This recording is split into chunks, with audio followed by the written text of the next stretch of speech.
what are the benefits. We're not talking about the how here. We're just talking about why do companies use the balanced scorecard. You know my new framework, and that is SMS goal. No one else knows about this. This is so special that I'm bringing to your class. It's not in a textbook. It's something I made up over studying this over 5 years. And the SMS stands for Strategic Objectives, Measures and Systems Thinking. Thursday we looked at the benefits, which was some of the goal line, on-time decision-making, accurate decision-making and learning. We covered that as I introduced Balanced Scorecard to you last Thursday. But on Saturday we focused on strategic objectives. Today we're going to look at systems thinking. On Thursday and onwards we're going to look at measurement. Okay, one student said, oh, you know, after the first 3 weeks we didn't get any more measurement. We're going to get more measurement now. Measurement's going to come back and measure you, so watch out. All right, so this is what you do if you're in a consulting engagement. You've got the 1, 2, 3, 4, 5, 6, and it's the 6th step where you start to think about measurement, but not on the first step. It was always strategy first, then measurement second. Part of formulating the strategy was the customer value about your organisation, your service, your product, working out that customer preference map. You know that because you did that on Saturday. Hands up if you were here on Saturday. Some of you, that's great. Okay, that's good. You know that, and you know that how to beat the competitors, how to beat the customer. You know how to work out your strategic competitive advantage. And I showed you a practical way. My job wasn't to show you the theory. Okay, head knowledge is good. But head knowledge without the practice is sterile. Okay? My job is to give you the head knowledge and the practice. And the practice, this is the practice here, ladies and gentlemen. This is not the head knowledge or the theory, the blue ocean strategy or vertical integration or cost leadership or differentiation.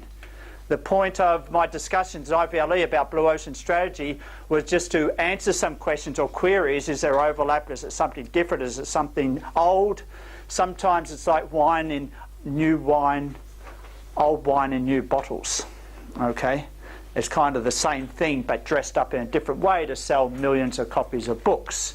Okay? In the end, you can have all these strategic archetypes. You can have the Porter framework. You can have the cost differentiation, product leadership. You can cost leadership, product differentiation framework. You can have blue ocean strategy. You can do all this.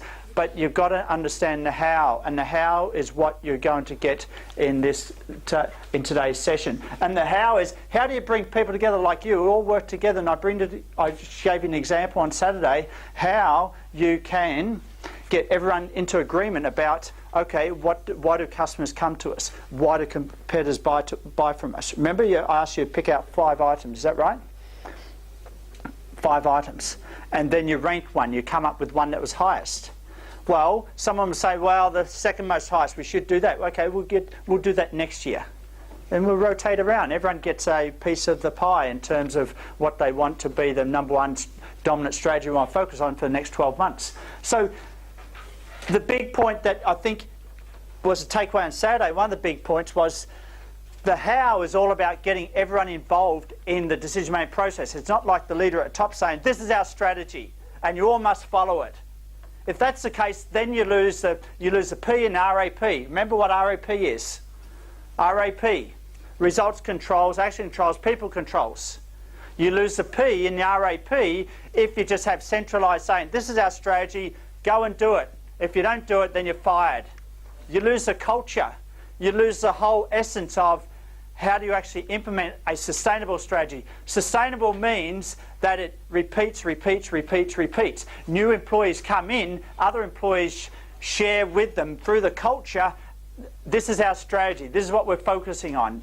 Day in, day out. This is how you deal with the customers, day in, day out. That's the culture. So we really, when we're talking about the how, it's about getting the culture right. To get the culture right, you're not going to get it with someone at top telling you this is what we're going to do. So what I introduced to you on Saturday was, here is a framework by which we can get everyone in the organisation involved to come to agreement, to discuss, to disagree, debate. Today I'm going to give you another framework where you can do the same. And you'll notice we're going to do that on Thursday. And the more you do that, then you get agreement. Then once you get some sort of stability and agreement about the structure, then you can start to have some measures in place. Okay, so let's move on. That's our SCA. We did that on Saturday. Now, the other thing we did on Saturday was the chipset, remember? Chipset on Saturday? Well, what was special about chipset was it had a cost leadership type strategy. Why did that matter? Well, it mattered for what financials we looked at in the balanced scorecard. Remember what I said? Oh, cross out this part. We're not looking at that. We want to know what the strategy is based on the customer preference map. There's our strategy, cost leadership strategy. Now we can go, oh, if it's cost leadership strategy, we're going to be focusing on productivity and price, right? No. It's going to be productivity and growth. If it's differentiation strategy, it's going to be growth and price. You with me on that? Okay, go back and have a look at videos. And the big point we want to make on the Saturday was linking the type of strategy to the type of financial results measure. Growth, price, or productivity. Remember that? That's the first start of the balanced scorecard. And that's the first part. This is the how. How do we link a certain strategy to the type of metrics that we're focusing on? That's what you learned on Saturday. You did that. And I told you, oh, don't worry about the strategy map. Don't worry about this part here. Don't worry about this part here. Don't worry about this part here.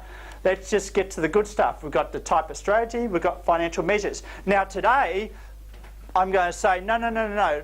Just hang on, slow down, hold your horses. Woo, boy. Okay, we've got to look at this now. We have to look at this now. You see, with financials, we don't care about the process. With the financials, if you've got a certain strategy, well, if it's product differentiation, then we want to see margin improvement. If it's product differentiation, we want to see market growth. If it's cost leadership, then we're looking for productivity improvement. You see the thing, you're looking for different things depending on the strategy. That is the top line of the balanced scorecard. That is the financial. From here onwards, we're looking below the financial now. We're looking at customer, the process, the learning and growth. We're not looking at the financial.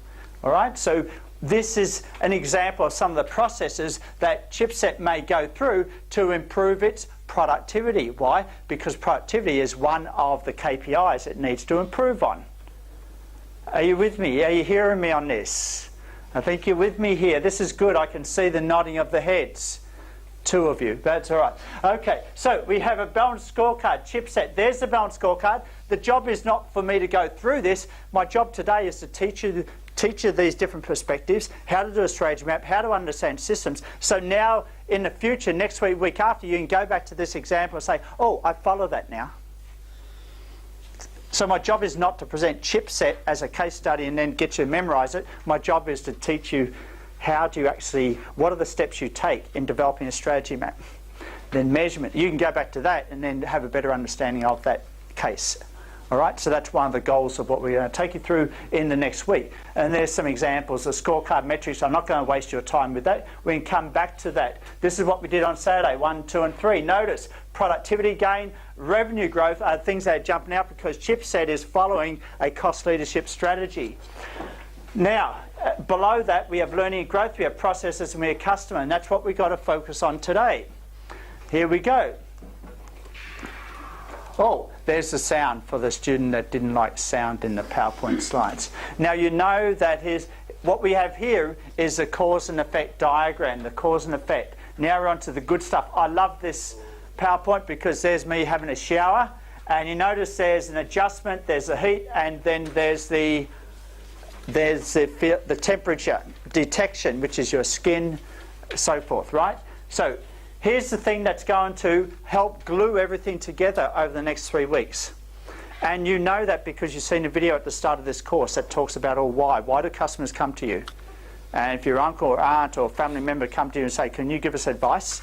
The answer is to give us solutions or to ask a question. Yeah, you know that. That's good. That's smart. That's the first smart thing to do. All right? Once you start asking questions, then you sound smart. Okay, because no one has all the answers. Once you give the wrong answer, oh, I don't want to hear from you anymore. You gave me the wrong answer.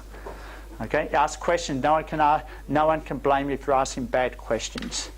Okay, so you're going to learn faster and you're going to look professional for longer before they cut you out.